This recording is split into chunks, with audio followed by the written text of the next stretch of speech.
be recording this today because we have some people that are missing. I'll go back for a second. Could Rome have been founded by Aeneas from the Trojans? Okay, so here we go. The beginning of the Aeneid, right here, I sing of warfare. So he traveled. Here he was in Troy. Here's a city he named after himself, apparently, Aenea. And he went around here, and in one of these areas along here, his father died. So it was just he and his son at this point, and he's going to keep going until he finds a place where he can rest, finds a place where he feels like it's his destiny to become the founder. And as he got around the part of the boot of Italy right here in this island called Sicily, he was caught in a storm. And in the storm, he was shipwrecked off of the northern part of Africa. There you can see Carthage, right down there, Carthago at Libya. So he was shipwrecked at Carthage. And when he was there, he met this beautiful woman, the queen of Carthage. Her name was Dido. So Dido was the niece of Jezebel in the Bible. So she was a Phoenician, very famous for sailing ships, for purple dye, probably wealthy from purple dye, things like this. When she came to the area of Carthage, she wanted to claim it as her own. The people that were there said, "You may have as much as an ox hide will cover." So an ox hide would be a very large, skin of an animal, right? And so they're thinking it's going to be, 4 by 4 or whatever. And she said, "Great, I'll take that deal." She cut it into little tiny strips and then put those strips all the way around and formed a fairly large area that would become her city. And that city was called Carthage. Well, when Aeneas showed up, out of nowhere on this ship, and he came in there, she fell in love with him immediately. It's one of the great supposed love stories of all time. And so she offered to be his wife and to let him help her run Carthage and to be in charge of this beautiful empire that she had. He stuck around for a while, but then he remembered he had a destiny that had been told to him. And that destiny, he realized, was to found his own great city, not some woman's town of Carthage. And so he set sail for his destiny, and Dido was distraught over it. She was not happy, and she committed suicide after this. That's the story. And this also supposedly would form a huge break between Carthage and Rome. They would hate each other forever because of this. So this is him and his son, who supposedly came ashore in the area that would be right on the coastal area outside of Rome. Rome isn't exactly on the coast, but he came to this area, and there was a sign, apparently it was a pig, that said, "This is the place. This is where you're going to found your new place." So this is the idea. It's told about in the Aeneid, how Rome was founded by Aeneas. And he actually supposedly made friends with some of those Etruscans. Now, the Roman pantheon is going to be based off of the Greek pantheon. They're going to take some of those Greek gods and rename them. There's a few extras that they added, but we're going to see here Zeus became Jupiter, Hera became Juno, and on down the line. I think Apollo stays Apollo. So you can see some of these are going to be more famous. The Roman names are going to be more famous. For instance, Venus, Mercury, Mars, Neptune. Do those sound like something familiar? All of our planets are named after the Roman gods, not the Greek gods. Now, our next story comes, another tale that is kind of put in this mysterious beginning, whether it was true or not, was the story of Romulus and Remus. These are twin boys that were born, and the father received a prophecy that his sons would overthrow him and kill him. And so he said, "Well, I can't have that. Take those twin boys out into the wilderness for wild animals to kill them." And we've heard this story before, haven't we? Oedipus had that story. Cyrus the Great had that story, right? And instead of being eaten by the animals or killed by the animals, a she-wolf came along and nursed the boys. So this is a very famous statue that you find in Rome today. This is one of their great symbols, was that these boys were nursed by this, they call it a she-wolf, a dog. And then along comes a farmer, and he finds these two beautiful boys and the dog, and he decides to take them home to his wife, who was just, wanting to raise some boys. And the boys, of course, grew up to be tall and beautiful and wonderful and athletic and these really extraordinary young men. And their names are Remus and Romulus. Now, they were twins, and they were rivals with one another. And they used to fight a lot, and they used to have all sorts of little wagers of who could do better at anything you can do, I can do better kind of a thing. And so they both decided as they got older, they're going to build a big city, a new city, And they said, well, that sounds great. I'm going to build, let's build a city right here, and we'll name it after me, says Remus. And Romulus says, well, no, let's build a city here and name it after me. And he goes, well, you build your city and I'll build mine. And they start to build cities, and one of the brothers built a little wall and said, don't come across this wall, because this city is going to be my city on this side right over here. And I believe that Romulus jumped over the wall, just jumped over it, said, this is no city wall, I can jump right over it. And Remus got mad, and they got into a big fight, came to blows. They're fighting one another, and Romulus killed his brother. He killed Remus. So now Romulus says, well, I guess I'm the winner, therefore I get to name the city after me. So Romulus named his city Rome. All right, so it's called Rome. It turns out the area he picked was right along the Tiber River. Here it is, flowing through here. And there are these natural hills right here called the 7 Hills of Rome. And you can see, I think the water, it goes, there's a hill we're looking at right here, so it goes beyond right there. So here are the 7 hills. The Capitoline Hill, which is where the Capitol building will be. That's where we get the word Capitol building from the name of the hill, which is Capitoline. The Palatine, which is a pretty big one right here. The Aventine, over here. The Celian, here.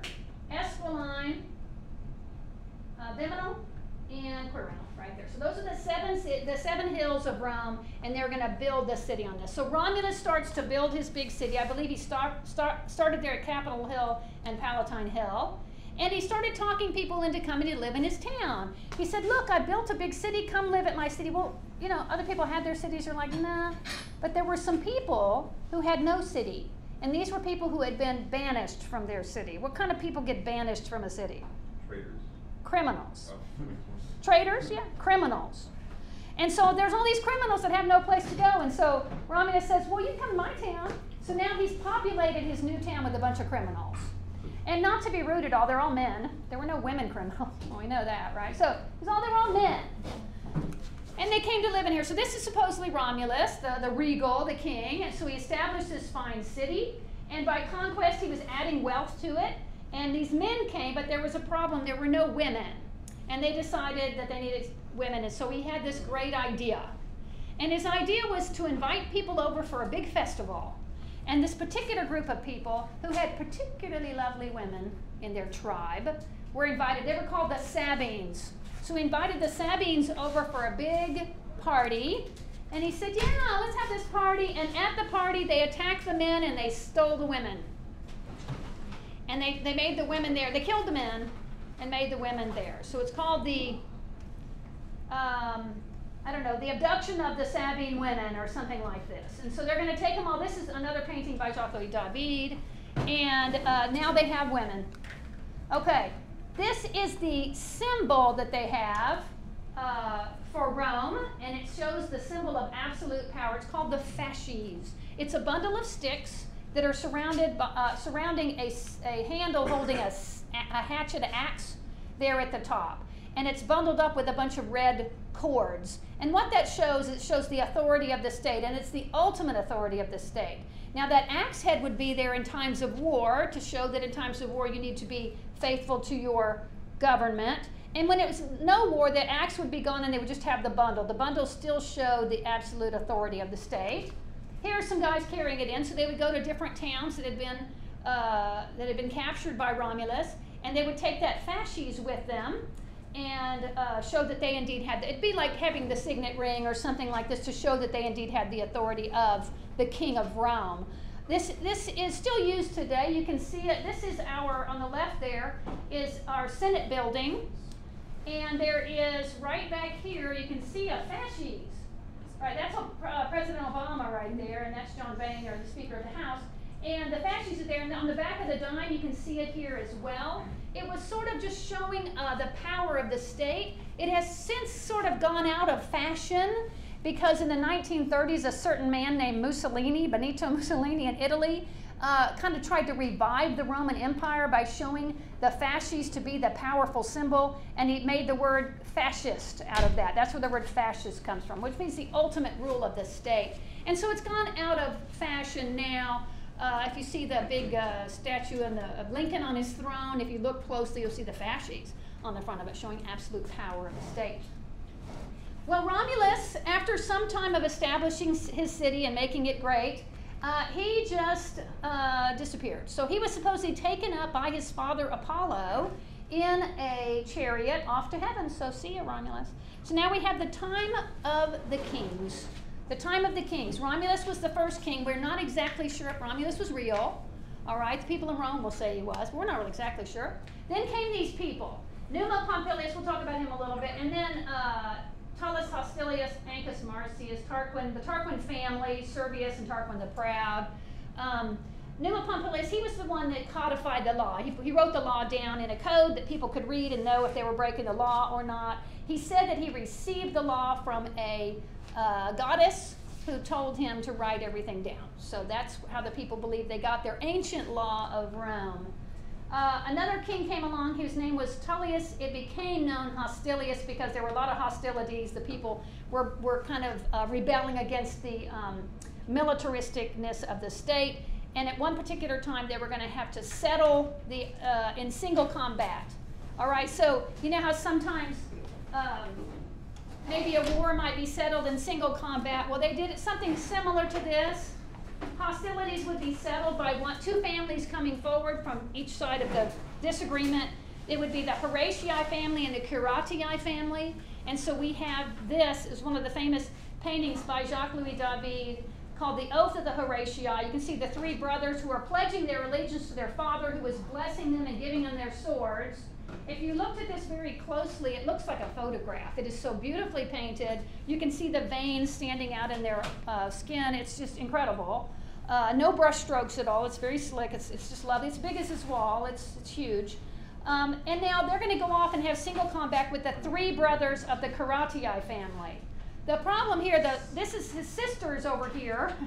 And the sisters are very sad because while they love their brothers, they are also in love with the Curatii brothers. So the one woman here in the cloak with the children, she's married to one of the Curatii, and the other two are engaged to the other two Curatii brothers.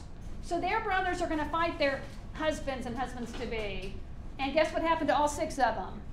All dead. All dead. So they started fighting, but they settled the score. And then this painting was painted by David during the French Revolution to sort of show this faithfulness to the family and to the state, being France at the time. You can see that at the Louvre in Paris. The Tarquins were harsh and hated, and then came the last one, Tarquin the Proud. He was too much for the Romans to stand. They couldn't stand it. He actually would steal women from their homes and bring them to his harem, and terrible things like this. So they hated him, and they said, really, we don't want a king at all. Kings can be corrupted. There's good ones like Romulus, but then there's bad ones, and it's bad for everyone. So they said, we want a republic. No more kings. We want a republic. So let's start that. And so they overthrew the king, and they started their new government, and their new government is one that we call a democracy. They modeled it after what was happening in Athens. All right, so here we have, there it goes, that's gone. They hope forever, and they're going to have their Senate. Their Senate will be made up of men. This is similar to what Athens did. Remember, the men were in the Senate. So they're going to take that. They have their landowners, and then they are going to have the power to the people. So you've seen this symbol before, the SPQR, if you've watched any of the movies that take place during Roman times. It stands for that, anybody taking Latin? Which is basically the Senate and the people are one. Okay, the Senate and the people of Rome are working together. So SPQR, they carried that wherever they went. Now, to keep the Senate from being too argumentative, they put in the charge of it two guys that would be the consuls. Now, there's two of them so that no one person gets too much authority. And these two guys are called the consuls. They are elected from the Senate. The Senate class are called the patricians. So try to remember that, let's call them the Pats. The Pats are the rich people with land, all right? But the masses of people are called the plebeians, and the plebeians are the lower classes, and there's like 95% of the population are plebeians, and we'll call them the plebes. The plebes are the everyday folk, and they felt very underrepresented here because the consuls would represent the upper class people, and so the plebes felt underrepresented. So after some time went by, the Senate considered that, And they said, you know what we should do is we should put some people in to represent all of the plebeians as well. And they did. They picked a group called the tribunes. And they picked 2 that were elected. Therefore, neither one of them could become too all-powerful. So they would bring the cause of the regular people to the Senate and ask for certain laws that might be passed for them. So you see over here on the government, we have our consuls are essentially in charge of the Senate, which is in charge of everybody else, and the tribunes are down here. The one power the tribunes had that turned out to be super powerful was they had the power of veto. So if a law was passed and everyone agreed to it, just one of the what is it called? The tribunes could veto it, and if he vetoed it, that was it. They had to start over or whatever. There's no way to surpass a veto at that point. So that was quite a bit of power. We're going to see these 2 people here are actual people that became tribunes later. So there were Roman building projects, the Forum. This ought to remind you a little bit of Athens as well. They invented concrete. I always call it cement, but my husband said that's wrong. It's not cement. Cement's the stuff you put into it. So they put lime with gravel and volcanic ash, add a little water, a chemical reaction takes place, it gets very hot, and it hardens up. Now concrete is a very useful substance because it's hard, but yet it actually moves just a little bit, has a little bit of flexibility to it. Do you have a question, James? Yes, by lime, does it mean like the actual fruit lime? No, lime is soda ash. It's like soda ash. It's it's the lime you would use. Sodium hydroxide is what it is. Makes sense. It's a chemical. Yeah, it's not limes. Right. And they went on all sorts of building projects. This is an arch that was built by the Romans. It's still there. I'm not sure what country this is in. The Romans were so productive all throughout the area where they conquered that they have left behind Roman ruins in almost every European country. So they invented the idea of the arch. They kind of borrowed that keystone idea from way back, like the Mycenaeans. But what it did was it allowed the gravity to be pushed out of the center so that you could have more open spaces. You didn't have to have a pillar every 5 feet to keep the roof up. You could put the roof up with these arches. And eventually they're going to discover the dome. And so it'll be the Romans that discover the dome. They also were master road builders. And they had a very special kind of a formula with the sand and then some stone, crushed stone, with cement there in it, and then stone blocks, nice flat blocks on the top. And they built gutters. That was forward thinking. It was also arched in the middle so the water would run off of it. Today, this is actually one of the Roman roads that's still there today. It's called the Appian Way. And it goes all the way from Rome to Brundisium at the end of the boot right there. And so you may have heard the figure of speech, all roads lead to Rome, because Rome built them. And they're literally still using them today. Maybe not for car traffic, but people walk on them, like hiking and things like this. It's very nice. They built aqueducts. You can see the definite use of arches here. I don't know if you can tell, those are people, I believe, walking on the top. So this part was for walking, but up here, it was for water to be transported. Okay, so they built it in such a way that they had a reservoir and it would bring water to a city. So they were able to bring it. One of the things they loved, the Romans loved, was to make baths. They liked public baths. Oftentimes, if they found a place that had natural warm springs, like Hot Springs, Arkansas, places that are natural, they would build a bath there. There's a place in England called Bath, that's the name of the town, because they found warm springs there and they built a bath. And they were very much into public bathing. Now, the men and the women were completely separate. I don't even know if the women went to the baths at all. They just bathed at home somehow. But the men went here, and it was like a time of fellowship, and they would go. There was a warm bath, there was a cold bath, there was a cool bath, and they went in a certain order, and it would supposedly make you well. So if you sat in the hot bath for a while, think about sitting in the hot tub and then jumping in the cold pool. All right, kind of brings your pores in and things like this. So they did that kind of deal, and that was indeed the way they cleaned themselves. It wasn't just for recreation, it was to clean themselves. They usually rubbed oil on them and then scraped it off, and that was their soap. They had time for entertainment. Here is an amphitheater right here. You can see where the stage is in the front here, and the people would have sat there in the seats. One of the entertainments they enjoyed was gladiator fights. These are guys that are going to fight each other to the death. And these gladiators are not volunteers. They're slaves, and their way to stay alive was to kill the opponent in the ring. Now, they get trained. They were trained at gladiator camps. Do I have a picture of that? Yeah, gladiator school. And they got trained in using certain weaponry. There was the net and the club and the short sword and all this kind of stuff. But they were slaves, and they would practice here at school, and then when they went to go fight, they might actually be pitted against one of their friends, and they would have to kill them or be killed, one of those kind of things. And the people of Rome, of course, found this to be entertaining. It was one of the ways to keep them from complaining about other things. Okay, the army, they call it a citizen army, so everybody who lived in Rome, the men all had to volunteer to become soldiers at one point or another in their life. And so if these guys were, say, running a farm or something, they would have to, when their government called on them, leave the farm, get their gear, and go off to battle. At the beginning, it all worked really well because they were just fighting right there in Italy, but we're going to see how it's going to become a problem soon. Furthermore, they were responsible for buying all of their gear. So it wasn't like the government issued their, armor and their swords and all that. They had to buy them themselves, and it was very expensive stuff. So you can see right here, they had to get a shield.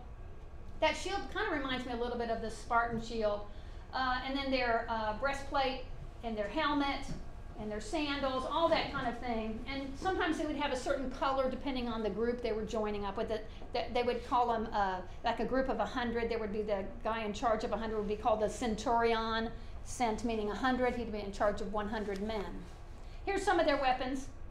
My junior high class, they have a project twice a year, so at Christmas time and at the end of the year, and one of the kids really, really wanted to bring a sword, a Roman sword, and the churches tend to frown upon bringing weapons to class, and so I told him to ask the pastor. This was at a different church, and he did, and the pastor gave him permission to bring one, as long as he said it wasn't sharp, and he brought this. He had made one out of cardboard, then he brought a real metal sword that he collected.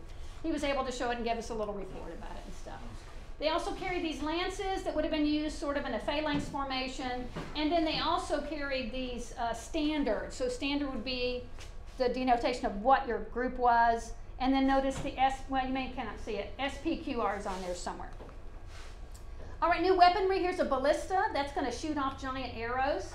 Some of them like cannonballs at the end. Some of them could be lit on fire.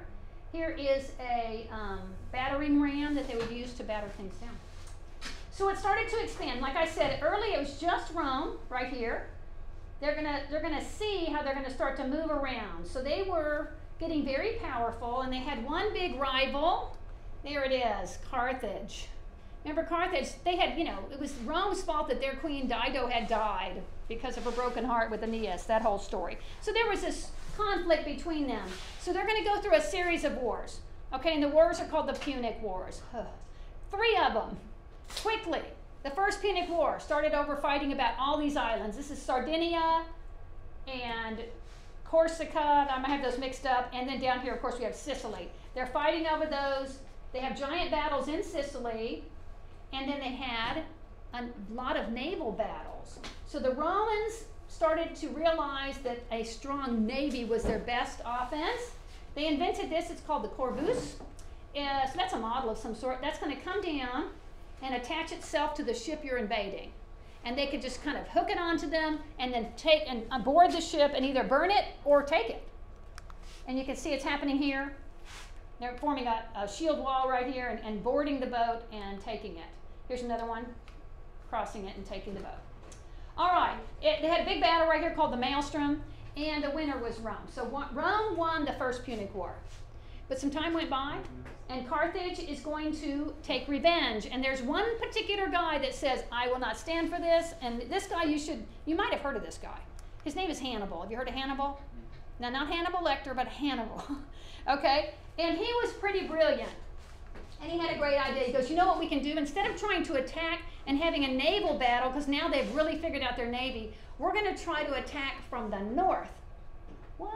So they're in Africa, and he has this idea of actually crossing over and going over the Alps and coming down into Italy from the north.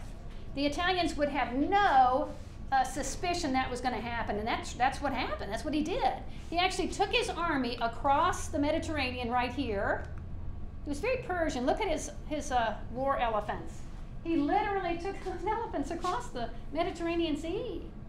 And then took them, we're going to see here, he used African elephants, which are very tall, And they apparently were fairly fearless when it came to battle time. Here they are trying to cross the Alps. Yikes to this guy, right? He didn't make it. So, but for the most part, they were able to cross the Alps. Now, the Italians are not suspecting anything at this point. And he makes it in, crosses the Alps here, makes it in, and each one of these little crosses right there is showing where battles took place during the Second Punic War. So we're going to see some battle elephants coming in. The Romans are completely surprised. This is not the city of Rome. These are outlying cities. And so we're going to see three major battles, north, central, and south. They're going to actually go north, south, and then central. So the Battle of Trebia, they tricked the Romans into taking the land that was very marshy, and they got stuck in the marsh. So I guess the marsh is over here. And Hannibal wins. Okay, so he moves on. The Battle of Triasimene. And once again, he tricked them into getting in, kind of trapped between the lake and the road, and Hannibal wins again.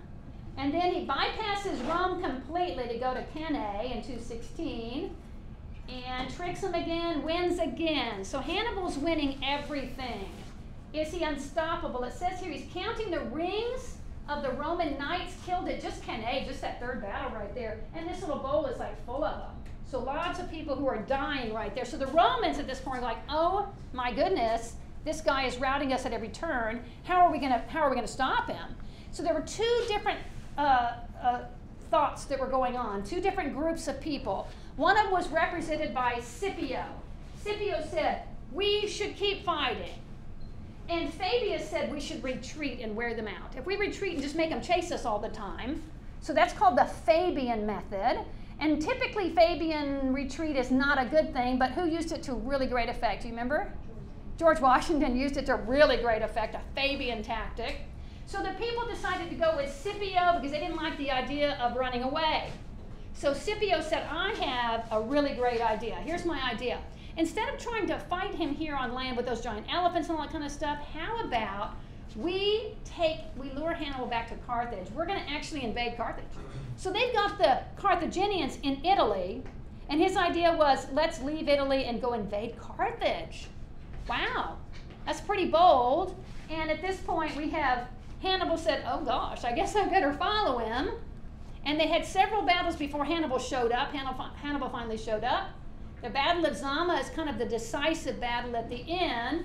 And this is when they kind of figured out the whole trick of the elephants. Remember what they did with the Maccabees? If you could get underneath them and get to the soft underbelly of them. And so they found different tricks to do that, and they were able to take care of that. Now the elephants, of course, are going to end up killing people in that way. But Scipio wins and gets a new name. His name is Scipio Africanus, because he had that major battle. And that made him very, very popular back at Rome. He was the hero.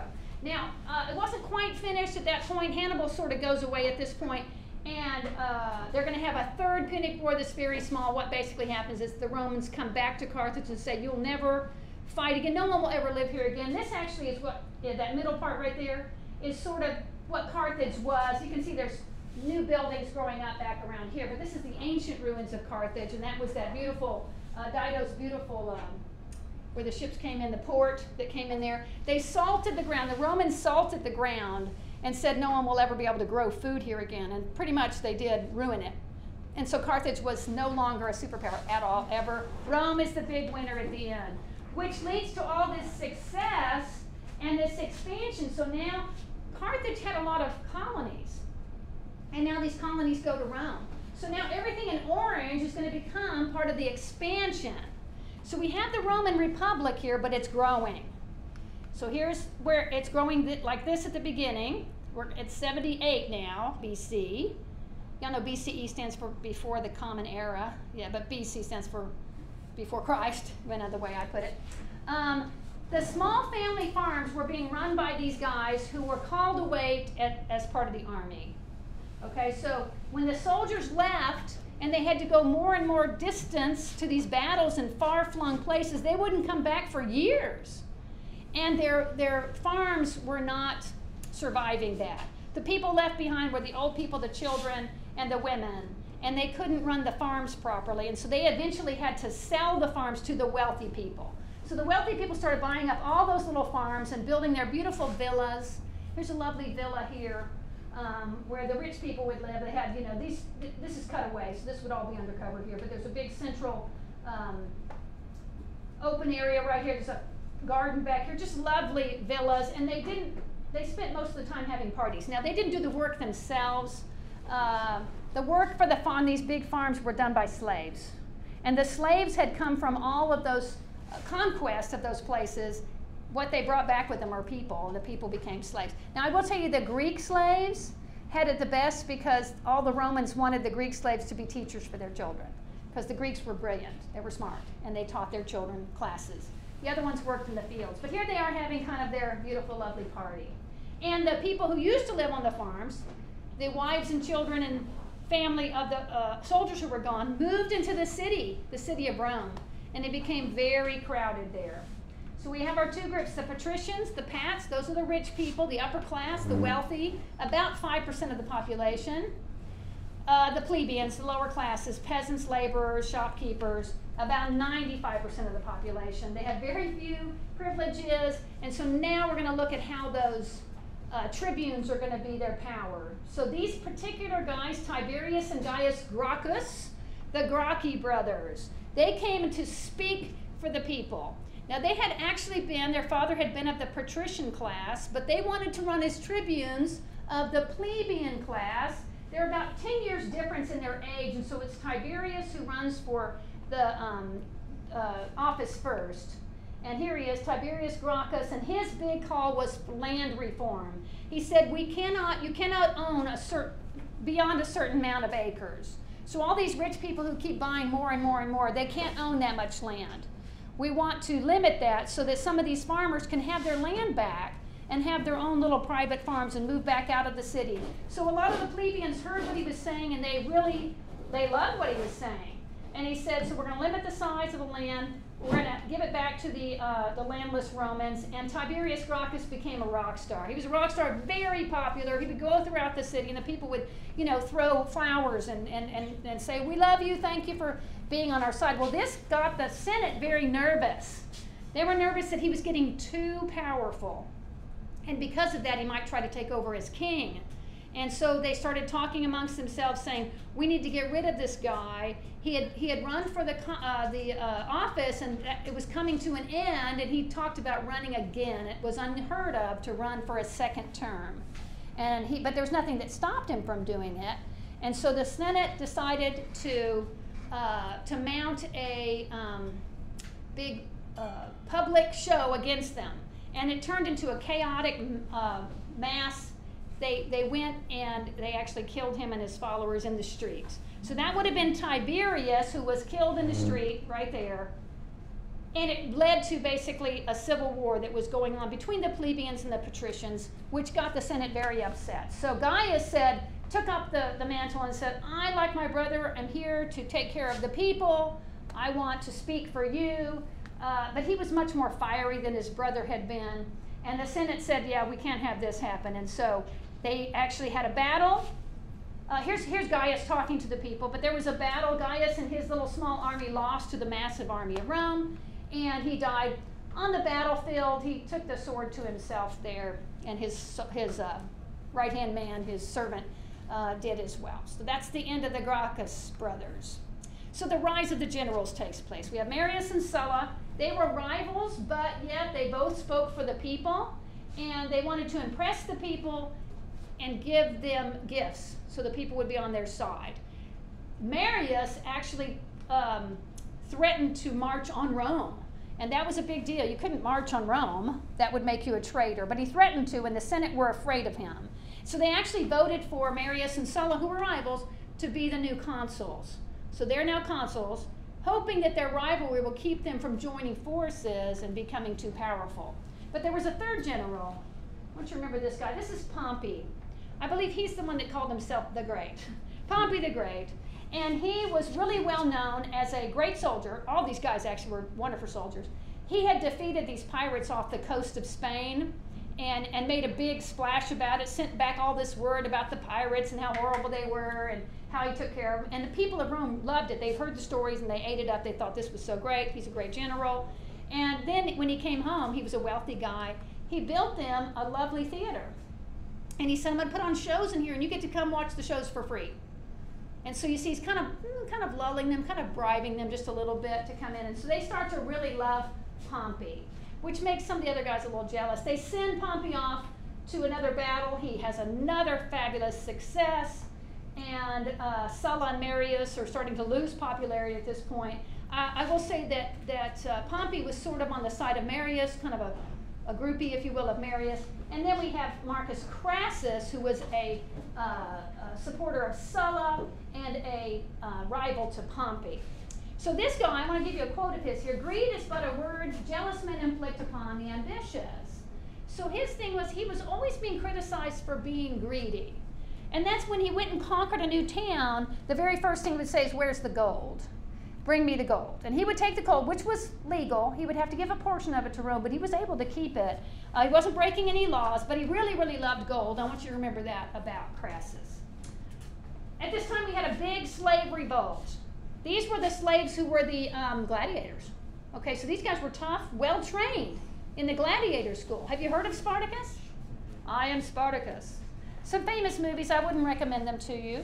But he was a famous gladiator who started this revolt. He said, there's a bunch of us, there's very few of them, we know our stuff.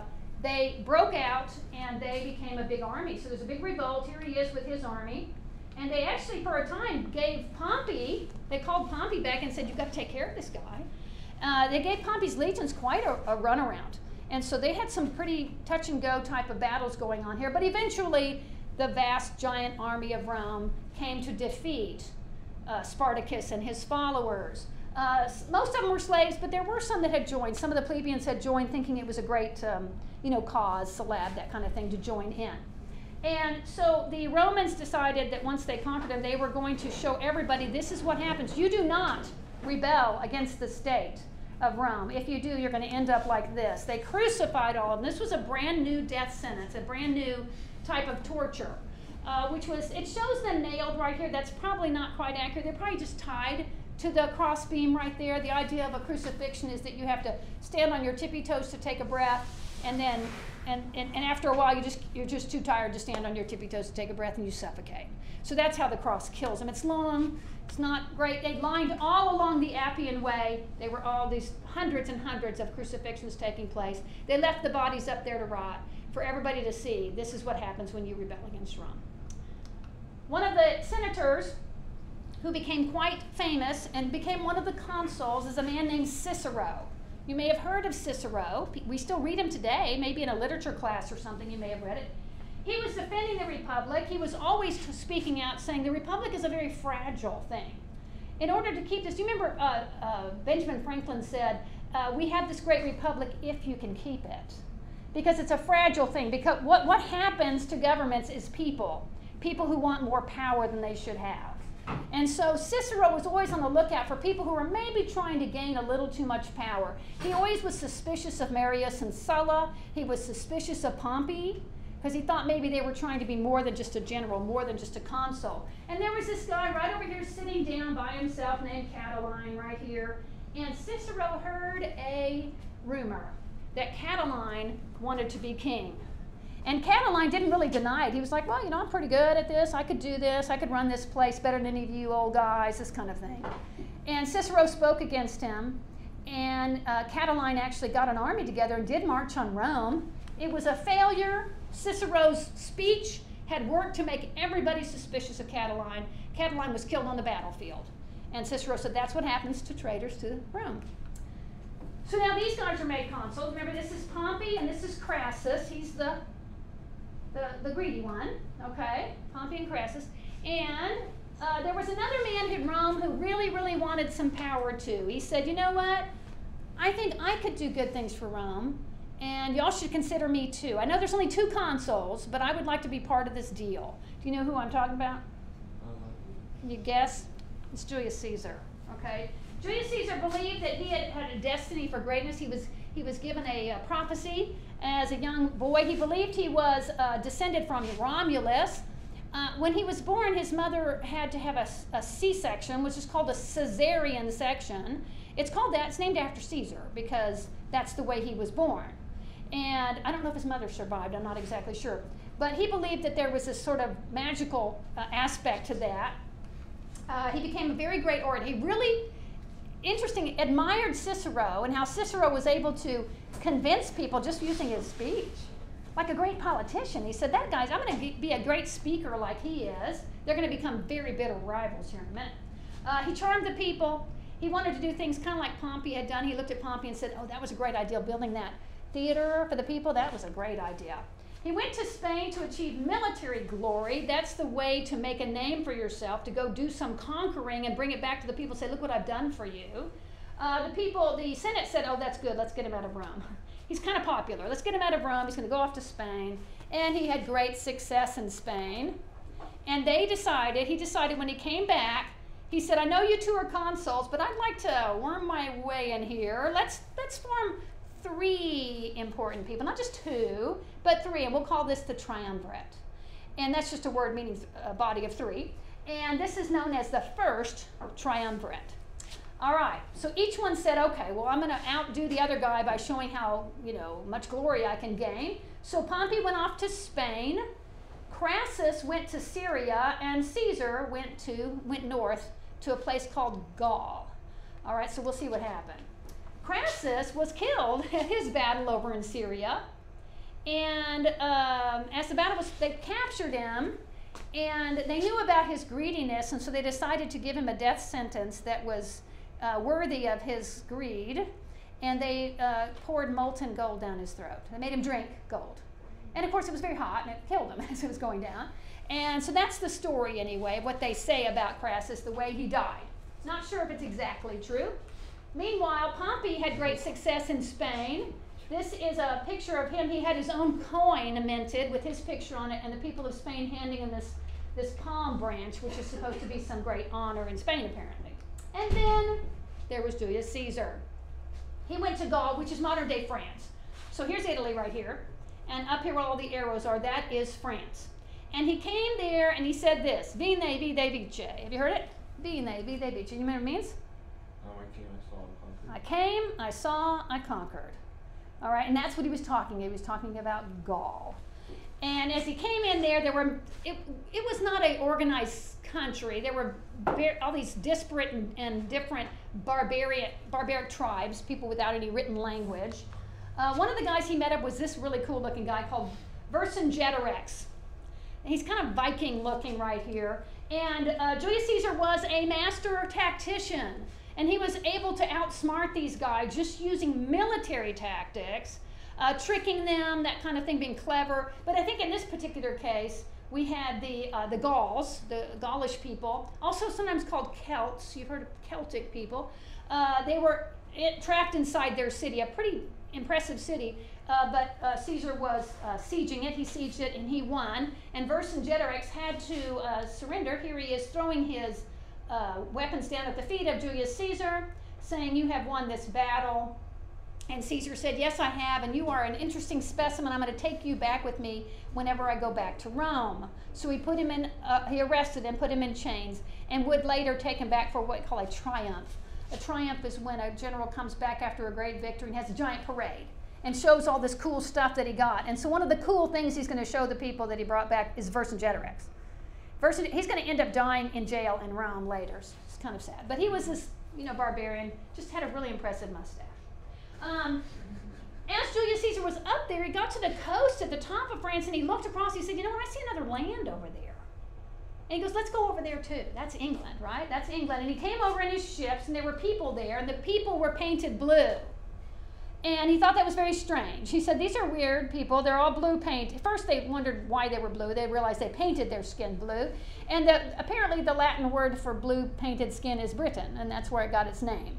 So here's Caesar coming over, and he's like, wow, this is weird. They had a big kind of a battle right there on the beach in the surf. You can see some of the blue guys there.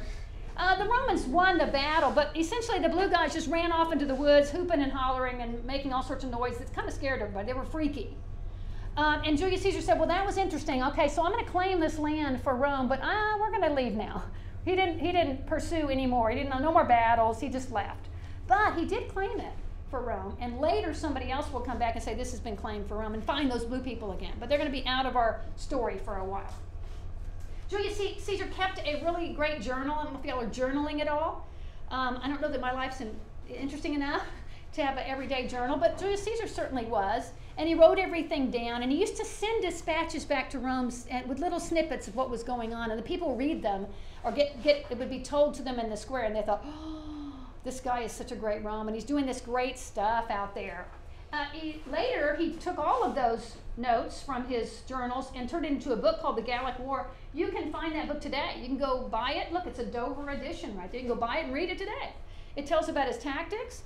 Army tacticians still read his tactics to see how he fought, especially against guerrilla fighters that he found over there in Gaul. All right, back in Rome, the Senate was getting very nervous because all these stories about Julius Caesar, he was getting even more and more popular, and they thought, oh my goodness, we need to watch out. So who's going to speak against him? It's going to be Cicero. He's going to stand up and he says, hello, people. I've warned you before. Remember Catiline? I warned you about him, and I was right about him. Well, I'm telling you right now, Julius Caesar, he is no Cincinnatus. So Cincinnatus is the story about the guy who went off and fought the great battle, and he comes back to Rome, and they say, you are so great, we want to make you king. And he said, no, I will go back to my farm. I just want to be a farmer. I'm just a Roman who wants to farm a farm. We have one in America called the American Cincinnatus. You know who that is? George Washington is the American Cincinnatus, because he was offered a crown and didn't take it. That's why I think he's the greatest president. All right, so they talked Pompey into speaking out against Caesar. Remember, they had been to Triumvirate. Crassus is dead. Now it's just the two of them. And he says, yeah, I think I will denounce Caesar, and I will tell him it is now illegal for you to come back to Rome. You may not come back to Rome. You stay where you are in Gaul. So Julius Caesar gets word of this. He goes, what? He goes, I'm up here fighting for Rome, and they've told me not to come back to my home. And he said, this is not going to stand. So here he is in Gaul, and you can see that little arrow is pointing to a river called the Rubicon. We don't even know where it is today. It was very small. But what it did was it did demarcate the beginning of the Roman Republic versus colonies. So if he crossed that river, he's breaking the law that said you may not come into Rome. So, and he's standing there, he's on his horse, and he said, well, okay. And he decided, there we go, I'm going. And he has a very famous quote. You might know it. The die is cast. The die is cast. I have made my decision. I'm going to Rome. When he got there, he was unopposed. Pompey had run away. He heard that Julius Caesar was bringing this vast army that had been fighting all these years against these barbarians. They were really, really good. And they fought really well together. And Pompey said, yikes. And he ran and he left. He actually left for Egypt. He fled to Egypt. Julius Caesar comes into Rome to great accolade, people cheering, saying, oh, you're our savior. You're wonderful. Thank you for coming back. He said, that's great. He goes, yeah, but I need to find Pompey and go take care of the rest of this war. It's basically a little civil war going on here. Pompey has gone to Egypt. That's quite a ways. He came all the way down here. So Caesar followed him. They're in a war. There's some skirmishes along the way. And when he gets there to Egypt, he finds the Pharaoh of Egypt is there, who has a present for him. And the present is the head of Pompey on a platter. And Julius Caesar burst into tears. He didn't want to see a Roman citizen killed by an Egyptian who was basically a Greek. He was very upset with the Pharaoh. He fired the Pharaoh, if you will. He put him aside. And Pompey had actually been his friend at one point to make friends with him, to make that deal nice and secure. Julius Caesar's daughter married Pompey. So her name was Julia. And Pompey, who was as old as Julius Caesar, so old enough to be her father kind of a thing, loved Julia very much. Julia loved Pompey. And Julius Caesar was happy that his daughter was happy with Pompey. And so they were kind of friends. So it was his son-in-law. Now his daughter by this time had died in childbirth, very sad. And they were both really brokenhearted about it. But now Pompey's been killed. Julius Caesar probably would not have killed him. He would have had to talk to him and figured something out. But he's very upset that the Pharaoh did this. So he's going to stay in Egypt for a little while. And the Pharaoh had a sister who was also his wife, sister wife, and her name is Cleopatra. Now Cleopatra is one of the Ptolemies, and she is probably very beautiful. But one thing about her that most people don't give her credit for, she was brilliant. She was very smart. And so at this point, she's figuring out, how can I impress Julius Caesar. And so this story about, do you know the story about her being wrapped in a rug? Okay, so the people bring this rolled up rug. They said, this is a gift from Cleopatra to you. And Julius Caesar's looking and goes, oh, a rug? Okay, well, that's interesting. And they said, well, let us unfold it. And they unroll it, and out she rolls. She was rolled in it, and that really happened. And she pops out and says, hello, so nice to meet you, I'm Cleopatra. And he talks with her, he's very impressed with her. She must have been beautiful, but he was really impressed with her mind, how brilliant she was, and he fell in love with her and married her. Never mind, there was a wife back in Rome. Okay, so she was back there. She hears the story. Everybody's hearing the stories, how he's got this Egyptian Greek wife. But they did get married. Here they are married. They had a son named Caesarion. There he is. He's not going to live very long, sadly. There he is. Okay. And after some time, after kind of settling the things that were going on in Egypt right there, Julius Caesar came back and brought Cleopatra with him. So he comes back. I'm not sure if that's supposed to be her. And his son, his little son Caesarion, and he introduces, kind of doing a triumphal thing about, here's what I found in Egypt, here's my lovely wife, and it's like everybody is so fascinated with the whole thing. They all think that Cleopatra's really cool, and of course, except for the wife, who's not happy. So he has basically two households at this time. So he has this triumphant return, and he does a lot of reforms. He is now fully in control of the Senate. He is a consul. He's pretty much alone at this point. Pompey's dead, Crassus is dead. There's probably another guy in there just so they'd have two. He did change to the Julian calendar, and he named this month right here, Quintilis, into Julius, and that's the month of July. So the month of July is named after Julius Caesar. And he just he reformed the days based on he's a pretty smart guy, based on the moon and the every month he made the 30-day month or whatever it was. We don't run on the Julian calendar anymore. We're on the Gregorian calendar, which is named after one of the popes that came later. He became very popular. Here he is. He'd go out and people would cheer him and this kind of thing. And it was very obvious that he was, if he wasn't a king, it was just in name only that he wasn't a king, that he was really acting kind of like a king and being treated kind of like a king, which brought out Cicero once again to make these speeches against Julius Caesar. And we're going to see a split in the Senate. So here are the enemies. One of them is Brutus. Now Brutus had been kind of a best friend of Julius Caesar. He kind of thought of Julius Caesar like a father figure. And he loved him and he respected him, but he started to see that Julius Caesar was getting a little bit power hungry, and it bothered him because he loved the Republic of Rome more than anything. And so he kind of came out on the side of the people who were against Caesar. So did this guy called Cassius, not to be confused with Crassus. This is Cassius, a new guy right here. But Caesar had friends too. So his friends were Mark Antony, his right-hand man who was up there with him in Gaul, in all those battles and everything, and his nephew, Octavian. Julius Caesar's son, Caesarion, died, and his daughter, Julia, had previously died, so he didn't have any children, and he's going to end up making Octavian his heir, which Octavian's going to be as surprised as anyone about that. So Octavian didn't expect that. He's not going to find out till after Julius Caesar died. And so we have these two groups now, and there comes a time when we hear this, beware the Ides of March. So March is a month, and the Ides of March is the 15th of the month. Okay, so like coming up is the Ides of October, would be the middle of the month, the 15th of October. And so he was told by a witch or someone saying, oh yeah, beware, the Ides of March, something bad's going to happen. His wife, not Cleopatra, who by this time was back in Egypt, his Roman wife said, honey, don't go to the Senate today. Don't go. I have a bad feeling. I had a bad dream. If you ever get a chance to see the play Julius Caesar by Shakespeare, oh my goodness gracious. It is so good. For real, y'all, they put it on in the spring every year. They put on a free Shakespeare play at Zilker Hillside Theater in Austin. And so I'm totally going to take y'all if they do it this year. I don't know. Yeah, we should go. And if hopefully it'll be Julius Caesar. If it's a comedy, we may not get to go. The comedies are a little bawdy. But the histories are fantastic. The tragedies are tragic. But this is really great because they have this little witch woman saying, beware the Ides of March. But he said, what do I have? What could happen?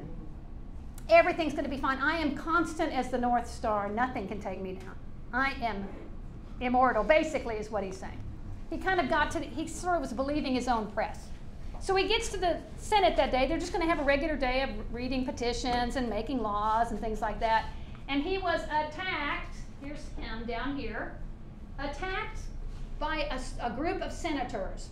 It was either 12 or 24 of them, I can't ever remember. This is 44 BC. If you have to remember any years for your midterm or whatever, 44 BC is one to remember. That's the year Julius Caesar was murdered. He was assassinated. So they come in, each one of them stabs him with their little gladius, their little tiny knife that comes in there. And then he says at the end here, "Et tu, Brute? You too, Brutus, my friend? The guy that thought of me as another father to him?" And that was the blow that got him, and he died right there. So there he is laying in the middle of the Senate floor at the feet, I believe the statue was Pompey, if I'm not mistaken. It was a statue of Pompey the Great. And he's laying there in a pool of blood, and in rush his friends, namely Mark Antony. And Mark Antony comes out and he says, "I'm going to give a speech to the people," because they don't know what's going on. He walks out and they said, you cannot praise Caesar. Don't praise Caesar." He goes, no. Friends, Romans, countrymen, lend me your ears. I come to bury Caesar, not to praise him. And then he goes on to, guess what? Praise Caesar. And he tells about this, and the speech he gives, the speech he gives in the Shakespeare play is so awesome. I wish if we had time I'd play it for you. It's so good. But you have to study the words. You know how Shakespearean language is.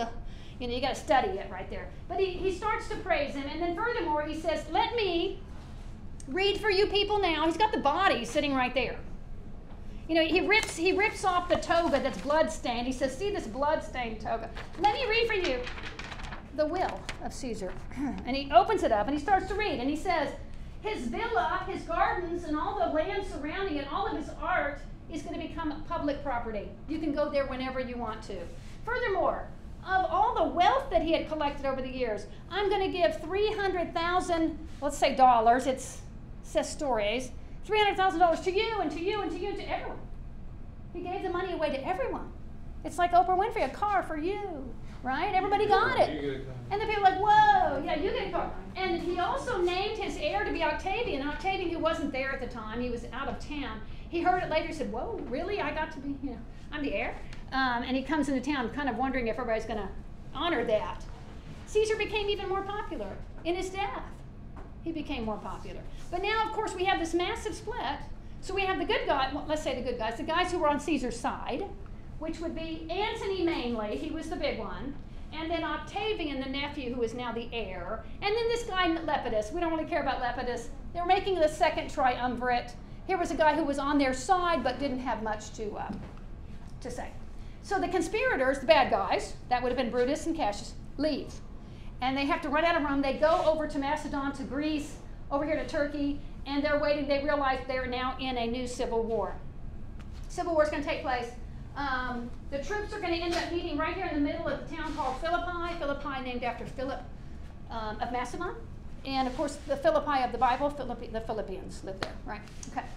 Cicero said he was not in the conspiracy, but he supported it. Afterwards he said, "Oh, good, I'm glad they did that." But he wasn't there because he had been banished to the countryside by Julius Caesar. Said, "Get out of here, Cicero, I don't like you much anymore." And he was living at his country villa. He came back to Rome to say how great it was that Julius Caesar was gone. And so he started talking people into it. They were very fickle. They would say, "We love Julius Caesar." Well, he was really bad when he did, "Oh, we hate Julius Caesar. But he gave you that money. Oh, we love Julius Caesar." So they were very fickle this way. So Cicero's starting to lead them against Caesar again. Mark Antony comes in and says, he boldly speaks against Cicero. He said, "Cicero's the one that's being selfish here." And he sent his men out to Cicero. Cicero left town again to go to his villa. They went to his villa, and his head was removed, and his hands. So they killed him. Mark Antony killed Cicero.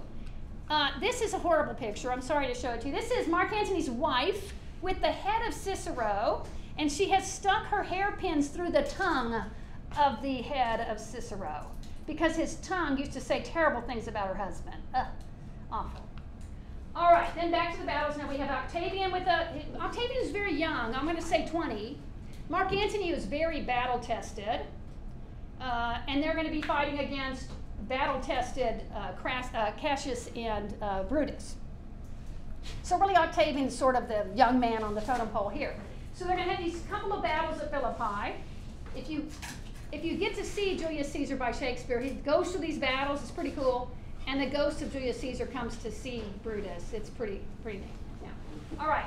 So the first day of battle, it becomes very clear that Cassius has lost, and actually Octavian's the one who finds him, and he tries to hand him his sword, and he says to Cassius, here, why don't you do what you did to my uncle? Let's see if you're brave enough to stab me right now. You know, and so Cassius surrendered. Cassius was put to death by Octavian there at Philippi. The next day, Brutus's army is overtaken by, mostly by Mark Antony, but Octavian's there as well. Brutus decides at the end of it all that he's going to just fall on his sword and kill himself so that he doesn't give himself to his captors. All right, so here he is falling on his sword. And the great quote from Shakespeare here is that Mark Antony said, oh, here he goes, there goes Brutus, the noblest Roman of them all. He's praising Brutus, even though Brutus was a traitor, if you will. Brutus was not doing it for personal gain. I kind of have a special place in my heart for Brutus. He was doing it because he loved the Republic so much. He was trying to save the Republic, that he even was willing to go against his friend. But he got caught up into it, and this is going to be the consequence of having been caught up in that. So Antony and Octavian are the two left, standing. Lepidus is there too, but we don't care so much about him. They split the empire. You can see all green here. This is Octavian. All the blue. This is Mark Antony. Here's Lepidus. Lepidus down here in Africa. Okay. But part of Antony's holdings are down here in Egypt, right down here. Okay. And so he is actually taking control of all this area, and he meets in Tarsus, the city of Tarsus. He meets Cleopatra, and she says, "Oh, Mark Antony, I've heard so much about you. Julius Caesar used to tell me really great things about you." And he falls in love with her like boom. He's in love with her, okay? So they get married. Now, Mark Antony has a wife back in Rome. Okay, well, you know, who doesn't? So he meets her. He's very charmed by her. And they take over, and they're now running that area. And that area includes Israel.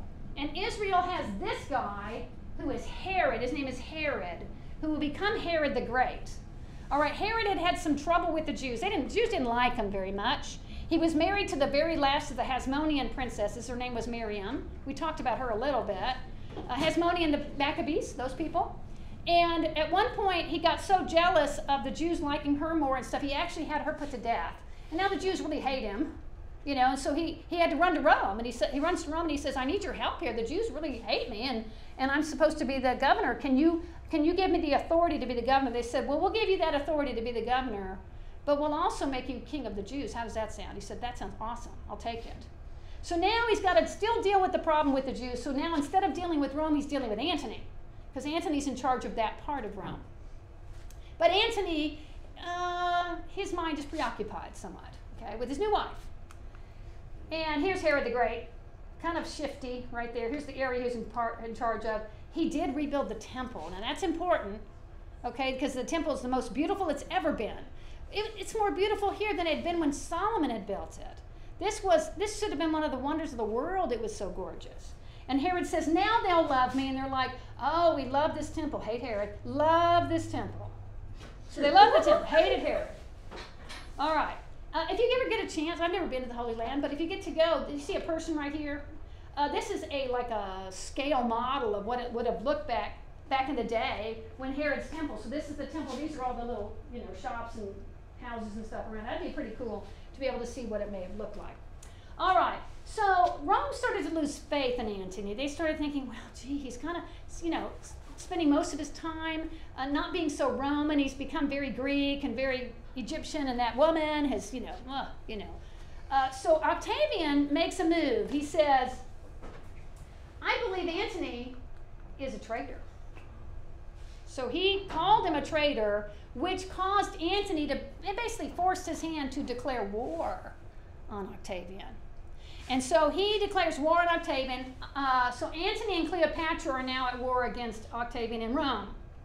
All right, so the one big battle we're going to talk about, there was more stuff going on, but it's 31 BC, and Octavian brings his navy down and actually, kind of luckily, traps Antony's navy in this little bay right here. Now notice Cleopatra's fleet is over here, okay? And so when she saw this giant fleet of Octavian over here, and they sailed away, yikes, sailed away, and left Antony alone. And so that's, you know, not a very good wife, girlfriend, right? And so a big battle ensues, naval battle, it's a rout. Octavian beats Antony's navy easily. Cleopatra has sailed away, she's not even an issue anymore. And so Antony is captured and decides to take his own life. This shows a picture of Cleopatra, you know, he's dying in her arms kind of a thing. I think that's true. I think she was there at this point in time. I don't know that she had commanded her fleet to leave. I'm not exactly sure there. All right. So now she is, once again, her husband is dead. So now Octavian shows up. She said, "Hey, Octavian, I've heard some really great things about you. Your uncle, oh yeah, you are just awesome." And he said, "Woman, that's not going to work with me. No, that's not working. I'm going to take you back to Rome and show you off in a triumph, and I'm going to try you as a traitor, and I'm going to put you to death." He was actually there you go. There you go, man. Octavian had a wife back in Rome, and guess what? He loved her. Oh, wow. Yeah, how about that? So her wiles, Cleopatra's wiles did not work on Octavian. She decided she would rather go join Antony rather than go to Rome. And so she killed herself by putting a poisonous snake to her heart. The snake bit her, poisoned her, and she died. Here is Octavian finding her dead, and he was not happy. He really wanted to take her back and show her off as one of his triumphs. And he wasn't able to do that because she died. All right. Now, Octavian gets a new name now. He calls himself Augustus. Augustus means the Most High. The Senate actually put that name onto him. And so now he's going to be take his uncle's name, Caesar, and now this new title, Augustus. So he'll be known as Caesar Augustus. And he goes back to Rome. He's made consul for life. That's a new thing. Remember, the consul was really only for 2 years, and they weren't supposed to run for that office more than once. He also is called princeps, which means first citizen, but it's the origin of the word prince. So you see what's happened here? The republic is gone. It's gone. And now we have a king in Rome, and he's called the emperor. All right, so he's going to be now the emperor of the empire of Rome. So we're moving away from the Republic of Rome to the empire of Rome. And he said this, "I found Rome a city of bricks, and I left it a city of marble." And he had a huge building program that went on, houses that were being built. I thought I had some of his big buildings. This is called the insula. I think I'd be reading about the insula, like we have little, what do you call those? Little shops and things like this. So that making city life is becoming more posh for people, even some of the regular people. I will tell you this, that Augustus Caesar turned out to be one of those philosopher kings. In other words, he was interested in the good of his people versus just aggrandizing power for himself. So he was a good guy. Here's another showing a cutaway of what these buildings may look like, apartment buildings. So lots of people moving into town. You're going to read about the clothes, okay, toga parties, yeah. My kids, when we studied Rome, we would have toga parties, and we would all be wearing our togas, and we'd eat the food of Rome. We could never have any chocolate. It was always sad because they didn't have chocolate back then. Here's how you put a toga on. Okay, so notice the toga isn't the only thing. They have underneath, they have something called a tunic. The hairstyles, here are the ladies' hairstyles. I was never really able to do my hair like that. It's very pretty, very elaborate. Here's some more really crazy looking ones. The guys had pretty fancy hairstyles too, all right? In fact, this hairstyle where they kind of comb it to the front is called a Caesar. That supposedly is this haircut. So it's still popular today in modern times. I don't know who that is. He's really cute. I don't know. I like his haircut. All right, and here we are with all the different parties that were taking.